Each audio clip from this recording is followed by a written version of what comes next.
4:32, call to order. I'm going to do a roll call first, guys.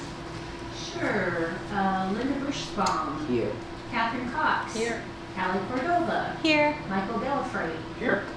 Bruce Katuna. Here. Tom Kurtz. Here. Bob Lee. Here. And absent so far is Bruce Montgomery and Catlin Keenan. Okay.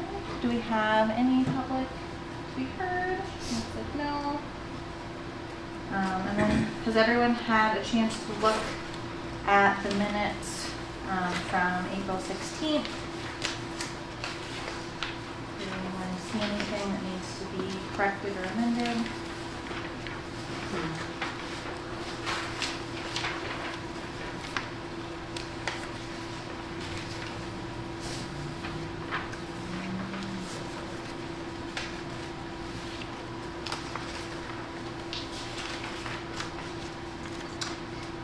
Recommend they're accepted.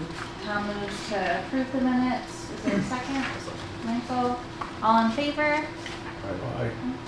Yes. And I think we're ready for a session. Just a couple. The first one, so Susan Wise, you might recognize that name because I believe last month we voted on some photos of her parents' farm out on Nelson and 63rd. They had a sheep farm for many years over there, but before they got into sheep farming, they had a chinchilla farm at 1600 Hygiene Road, now 17th Street. And I had told her any pictures of buildings I'm interested in. We're always having people wanting to do property research. So she included 7 photos of that house. It is technically still there, but is unrecognizable because it has been added on to many times. They're kind of fun 1950s photos too. What's And- the cross street on 17th? Like, Huh? how far, where on 17th is that? Like, what's I'd have to look it up. the? Okay. It's not like in near Old Town. It's fairly far out to the west. Okay. Cool. I think back then it was really sort of out in the middle of nowhere. And then before they got into the chinchilla farming, when they first moved to Longmont, they lived at 809 Judson Street. So she had one photo of that house. And if you look that up today, it has not changed very much at all. The next one was a doorstep donation. Someone just left these 2 photos at the front desk. We have a lot of pictures of Cheaper Charlie's shed, but we don't have one with these particular writings on them. So I figured might as well add them to the collection. And then the third one, Maggie, who works at the front desk, her grandfather passed away, and in his things she found 4 photographs of the Great Western Sugar Factory, included 2 scans. Some of them are pretty faded, but it shows the foundation of the sugar factory being placed. These were not photos that we had seen before. And then this great photo of the workers posing. And 5 electrotypes. So they're these little metal plates that are engraved with imagery, and it came in these little envelopes that had Slim's Cold and Feed and their address on it. So they were probably used for some kind of marketing publication, maybe a newspaper ad or something like that, or labels. So with such a direct connection, we decided to take those.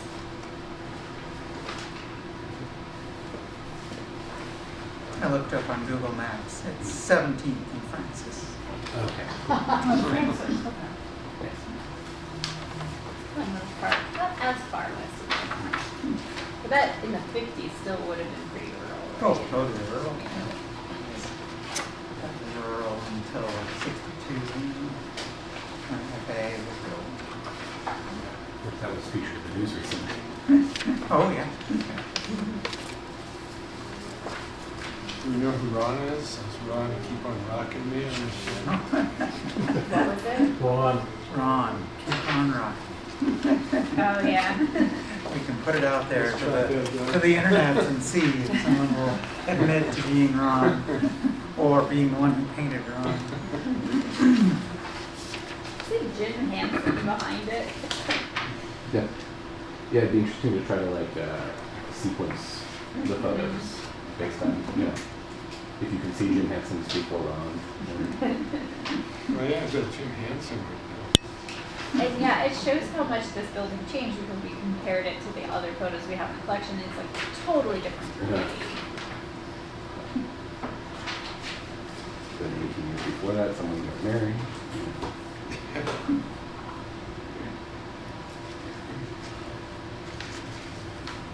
Where was Keeper Charlie Shut again, Eric? 9th and Hover on the northwest corner, I believe. East, Northeast. yes. Wait, so where that like retirement home is now? Across If the it's street. east, it'd be across the street.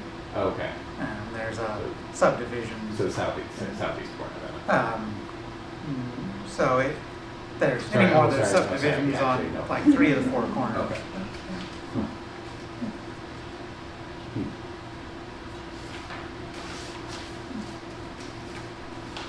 Any other questions?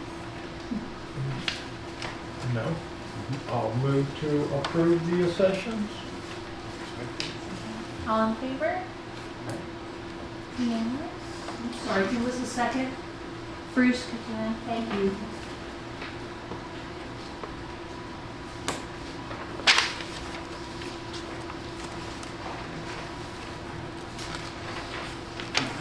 Ready for my report?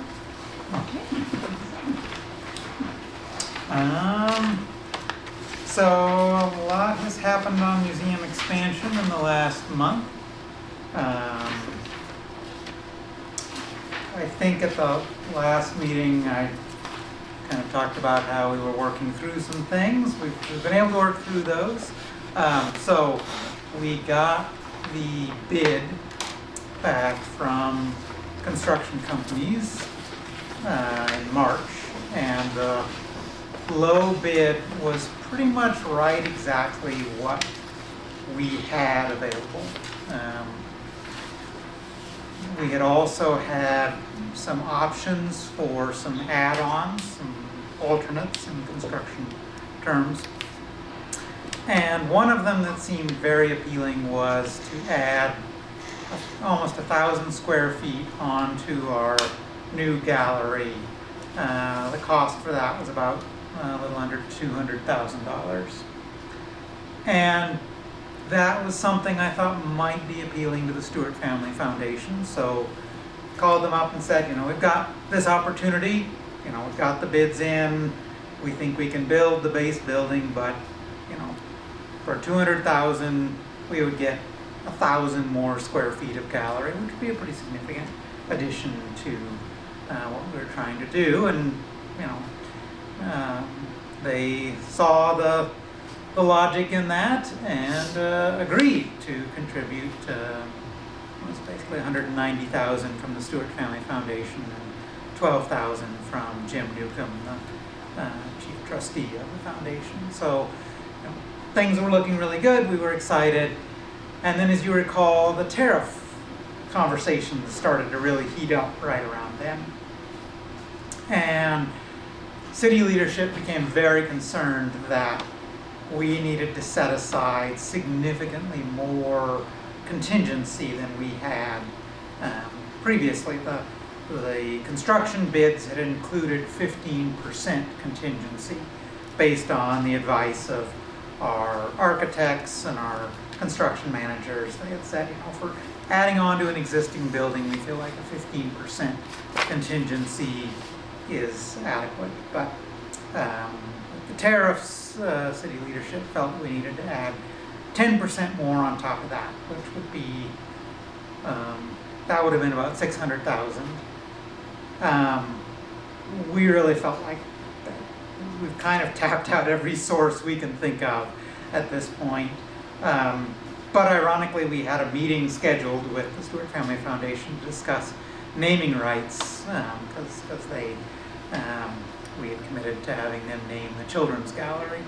So in that meeting, we're like, well, we've hit this roadblock of, we need to come up with another 600,000 ideally, so So we don't really feel like we can in good conscience be talking naming rights when we don't necessarily have a building we can be adding on to right now. And it's kind of blown away by their response, which was, well, if you got that money, could you proceed? And I was like, well, yes, we could, but I thought it was pretty clear that you were done, you were out, you had nothing more. And they were like, well, we want this project to succeed. So they said, we could contribute $400,000 if there's a way to find some additional money. And the city basically said, well, okay, after looking in more detail at a lot of what is going to get, a lot of the construction materials and things are provided locally. And so, we're comfortable with a 7% contingency, which is around $400,000. So, between all of that, and then we've kind of got a further backup of some museum reserves in this museum services fund. So, with all of that, city leadership agreed to go forward. So, incredible thanks to the Stewart Family Foundation. Exactly. We would not have been able to move forward without that contribution. So we're in the midst now of getting the contract. It's in purchasing. They're working on getting it signed, and then we'll be able to sit down with the contractor and start really laying out.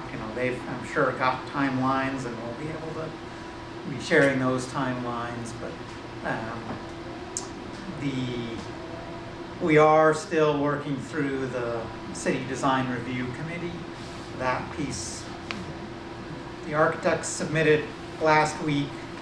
We should, by the end of today, so maybe I've been in meetings all afternoon, I haven't checked my email, we might have had the city saying, okay, here is the timeline on that, but usually it's about 30 days from the day that they accept that submittal to when we get the okay. And we feel pretty good about, we've been back and forth with the last sort of issue that we were dealing with, which is drainage. So we're hopeful that that will be resolved, and 30 days from today they will say, yes, we're approving everything, and then there are a few more steps to go through to kind of formalize that approval. And so construction start date probably is pushed back a little bit into July, but hopefully not past that. So that's where we are on expansion.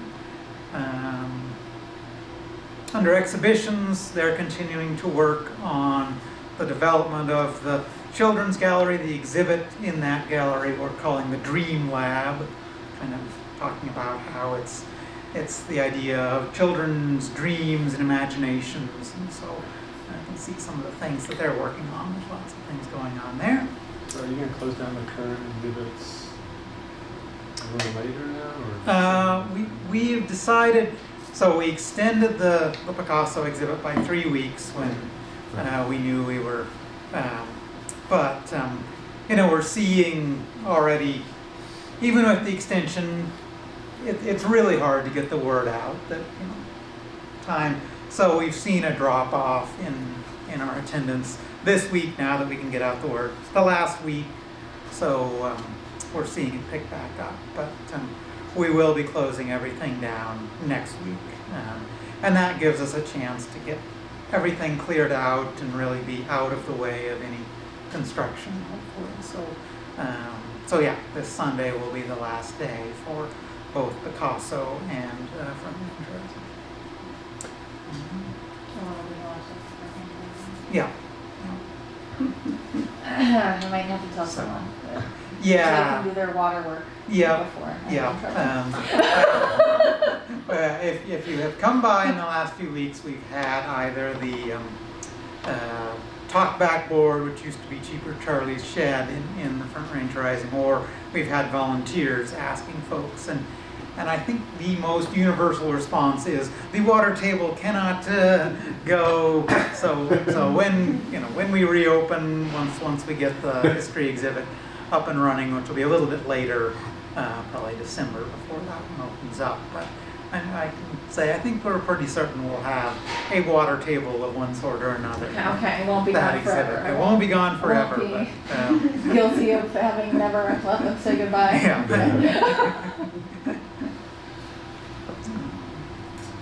Other questions about expansion or exhibitions? What company is it that's building? I think I can, actually, probably not until the contract is actually signed. Purchasing doesn't usually let us announce that until the contract is signed. Eric, could you refresh my memory, how many more square feet now with the additional 1,000? The 7,360 something. That's close. Yeah. Close. Okay, thank you.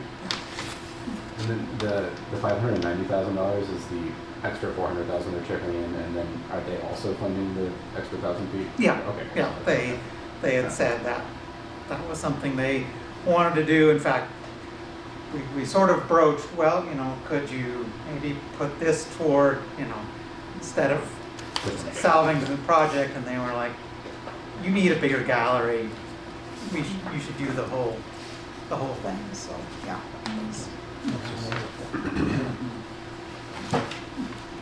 What percent of the capital campaign is the Stewart family?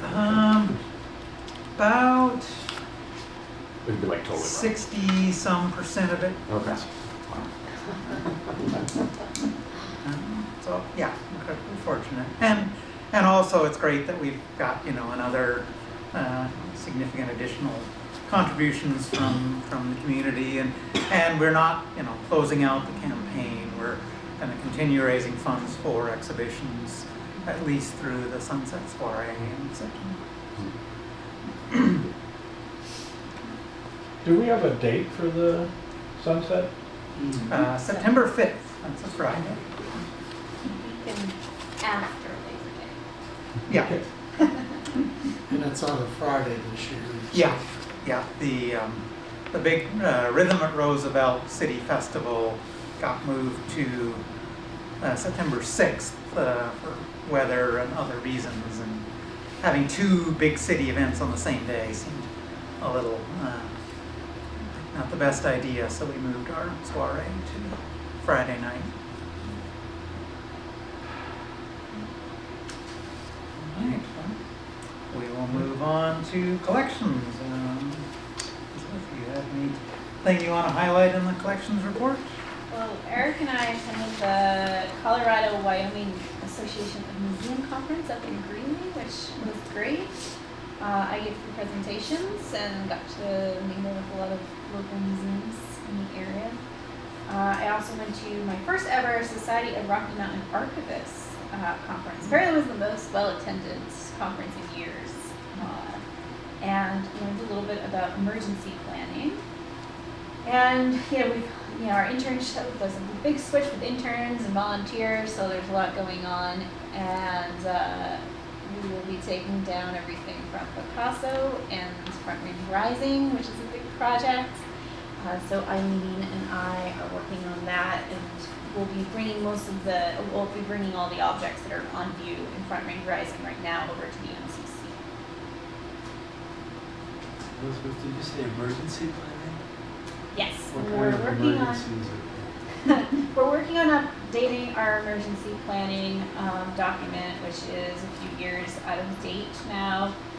Emergencies can be anything from fire, flood, shootings, anything that endangers the museum, the personnel, or the collections. Of course, that conference and my role is very collections focused. But yeah, especially in living in a state with floods and fires.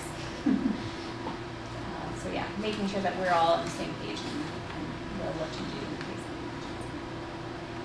of emergency. Isn't one of the pieces that you still need to Yep. apply for? I forget the name of the Accreditation to the Accreditation. American Alliance of Museums. Yeah, that's kind of the last piece that really needs updating. I think we are going to revisit everything. I've been learning more about what they're looking for. And it's like, okay, all of our documents probably need a little brush up before we're ready to go forward.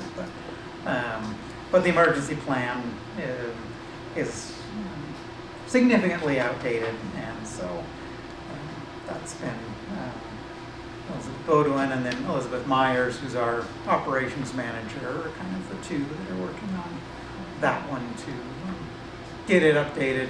And one of the things that Elizabeth has talked about is one of the most dangerous times for a museum is during construction, because there's welding going on and there's piping being cut, and so it's a really timely thing that we'll be talking about as a staff soon about, okay, we need to be really aware of what our emergency responses are. And, luckily, we don't actually have that much collections in this building anymore, and we'll have even less once we move the Front Range Rising artifacts out. But we still have all of the archives here, so that will be something we'll definitely want to make sure is well protected before construction starts.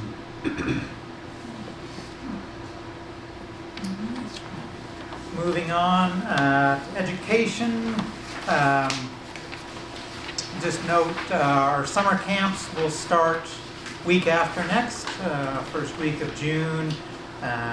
We've still got some space available in some of our camps, so if you know anyone that has kids between 5 and 12 and they're looking for a great experience this summer, you can check out our camp availabilities.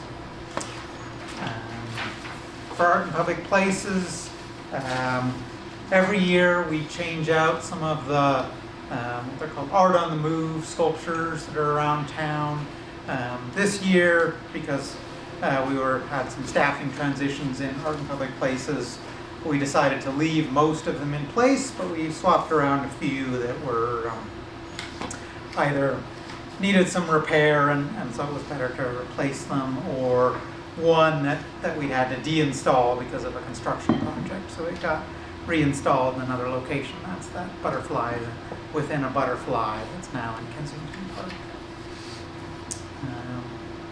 Under the auditorium programming, I think one of the things that we really learned from the Picasso exhibit is how great it is to have an exhibit that there's just a lot of different interesting spin-offs we can do, because our auditorium programming was just hugely successful, and it tied into different aspects of Picasso. So some of it, we had a program on 20th century French music, and we had programs on Picasso himself, and just a whole lot of things that were tied in, and the public really responded very strongly to those. So Picasso guitars in here.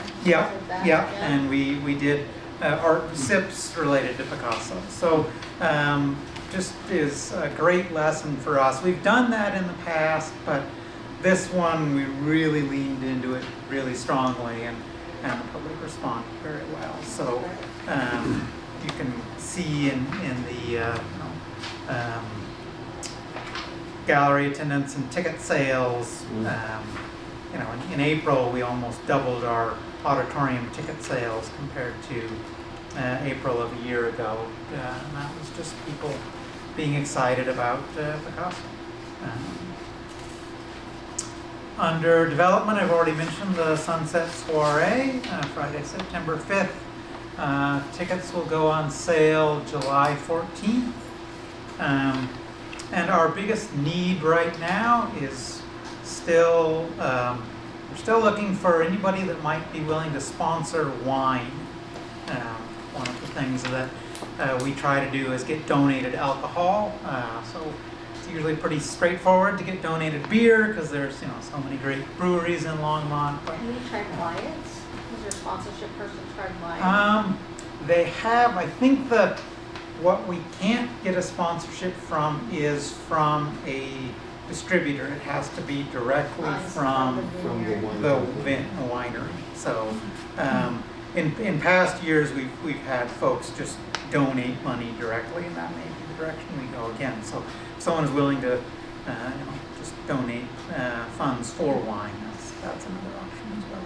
And I get an acknowledgement. I'm like, this guy bought you all everyone drinks today. So we are happy to acknowledge, the What was our wine sponsors. bill last year?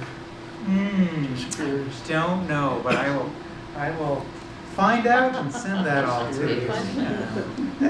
Because do you have, like, as a distillery, done a I sponsorship? think we do have we have a distillery, Okay. but Some other, multiple now. yeah. Usually, like a liquor store will have something called cooperative advertising, where they work with the winery, Okay. and they might be able to funnel that person to the right. Okay. All right. Here. Check and see.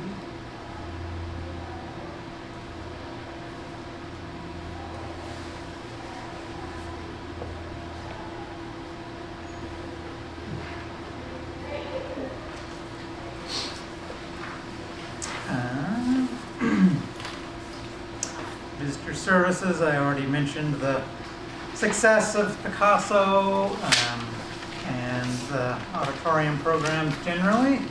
I also see it carries over into things like gift shop sales. If you pay for more people in here, they're buying more things in the gift shop, so revenue goes up. Welcome, Susie. I need to clean up my classroom, and the tag got away from me. There we go. Under marketing, so one of the messages that we're really trying to share broadly is that even though when Picasso closes, our galleries will close for renovation, that our programs will continue. So we'll still have summer concerts, we'll still have our fall Thursday evening at the museum, we'll still have Discovery Days, we'll still have the Art and Sip, that it's really just the galleries that will be closed down. So, there'll still be lots going on at the museum, but it will be a little different experience because you won't be just able to walk in anytime you want. The museum will only be open for programs. Now, when we have Discovery Days in the fall, it's on a good bit of Tuesday through Saturday, so people will be able to walk in a good bit. But weekends, the museum generally won't be open. Sundays, really not much at all. But staff will still be here. We'll all still be working on things. Our exhibit staff will be hard at work building the exhibits for the children's gallery. So we won't be sending everybody home until construction is done. We'll still be working. Is the treehouse closing or? The treehouse will stay open for Discovery Days. So you get that free with the Discovery Day? Yeah, and that will be one of the new perks of Discovery Days is free admission to the treehouse. Did you know what's the front desk person going up there and checking everyone and getting out? So yeah, and then right now our thought, we're still sort of trying to figure out then the future of the treehouse after we open, but in kind of our preliminary discussions is that probably once we get the children's gallery up and running and our exhibit staff have a chance to catch a breath, is that we would then redo that third floor space as more of a lounge, less of a kid's space, since we've got the big children's gallery, and just be a space for anybody that wants to go up and kind of have a great view and sit there and do a little work, use the free Wi-Fi, things like that. But we'll also kind of look, I think, when we first open and sort of see if the treehouse continues to be really popular or if it's pretty much now everybody's going to the children's gallery and it's kind of quiet up there and it's to be really thought. So, I know there's binoculars up there, I could imagine a kind of cool exhibit where it was like that and then and now thing. You've got like a picture of what used to be there. Yeah, and that we actually have, when this building was built, we had a photographer take photos of what Oh, everything was at that time. So yeah, it'd be fun to bring those out. Pretty sure those are accession. The photographer is Michael Gray. Oh, I know Michael Britt, okay. Yeah. I know we have a lot of pictures of the site before they built the building. And it's a different one than all his black and whites because of their, we had him do color ones for this. So, yeah, That will fun. be good. Because like that whole subdivision there wasn't there. All the Harvest Junction shopping center, that wasn't Oh, there. that'd be cool. So yeah, it'd be fun to see those. Have some new ones taken. What it looks like. And then last under Director's Report, we had our Volunteer Appreciation Week, and just wanted to extend my appreciation for everything that you all do, for your support and thoughts of the museum, and your role as ambassadors of the museum out in the community. We appreciate what you're doing to support the museum. Thank you.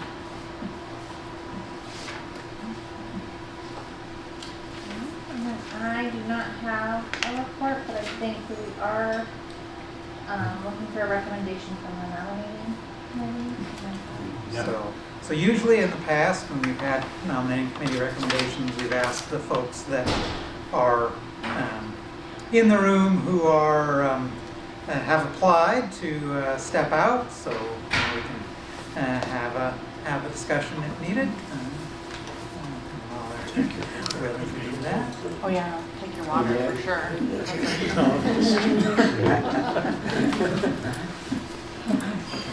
The courtyard's open, if y'all wanna.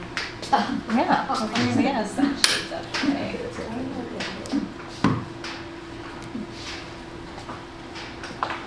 view of the mountain is just so lovely, like watching the sun change.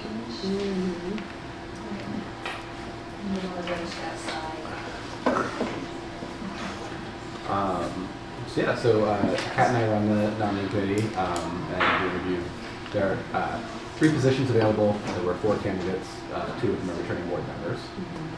Kat can't be here, so I'm sort of speaking for both of us, we largely agreed on it. One of the things we weren't sure about is whether or not we need to look solely at interviews, or if we could take into account the fact that we've worked with people before and we're familiar with their skills and abilities based on that.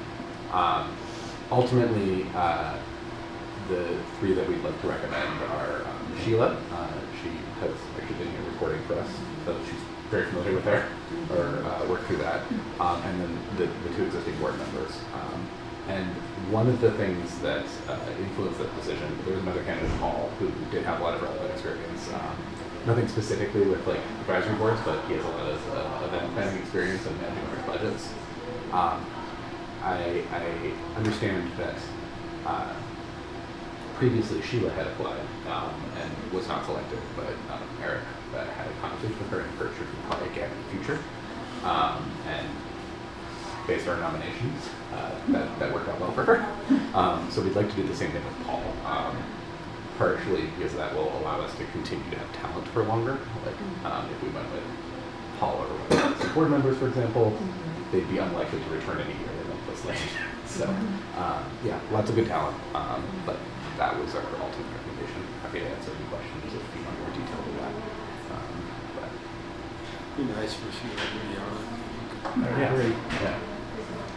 Yeah, and Bob and I both thought that she Yes, was we excellent in the interview. we interviewed her last year, and you. Yes. Yeah, I didn't realize. I realized in the middle of the interview. But yes.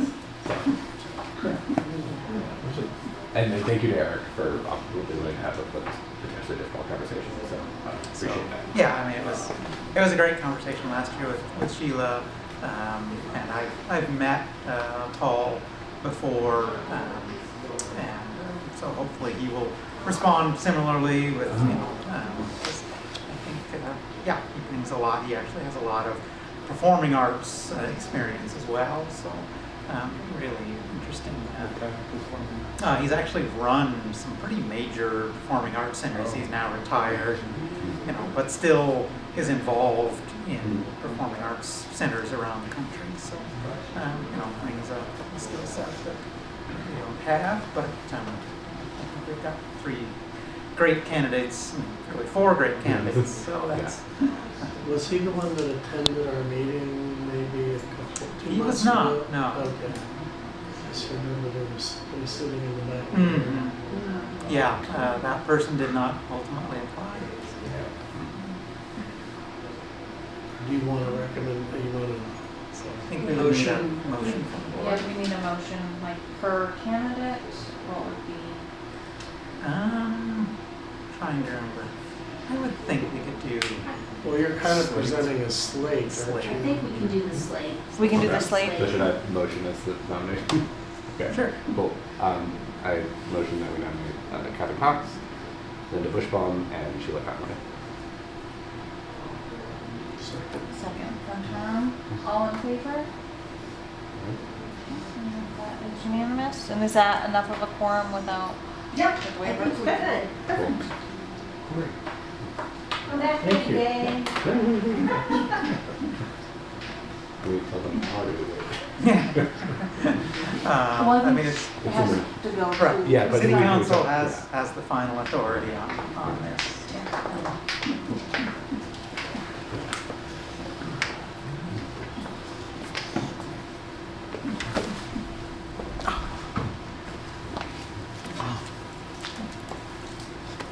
Do we have any other new business that needs to be? I just have a question. Was anybody able to attend the Friends of That the new meeting. Museum last week or the week before? Didn't have anybody, and my apologies again for the short notice. Their next meeting will not be until August. You have a date? Yeah. We could- Pull that up.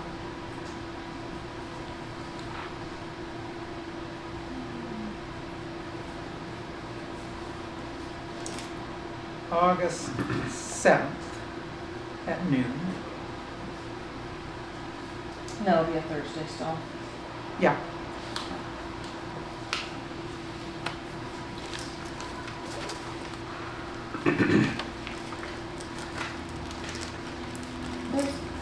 I'll double check my calendar, if there's a good chance that I could do that. And then I will also let you all know, I don't have a date solidified yet, but I would like to do an all-day planning retreat with a museum leadership staff and a representative from each of our boards. So advisory board, Friends board, and our Public Places Commission, looking at probably the end of August, because that's kind of a good time for we're in between program seasons, and so when I've got a date for that, I will send that out, and hopefully a representative from this board can attend that. I know it's a lot to be in an all-day meeting, but since we're at a point where a lot of the things that were kind of unknowns and uncertain are now like, okay, we actually have a date when construction, by then we will be under construction, and then we will know exactly what the building is going to look like and things like that. So I think it's a really good time to do a planning retreat to look at the next couple years for the museum.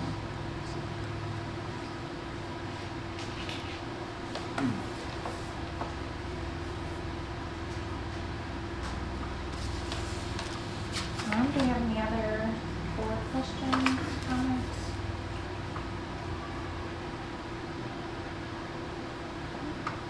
Would anyone like to make a motion to adjourn? Bruce, second Catherine, all in favor? Okay.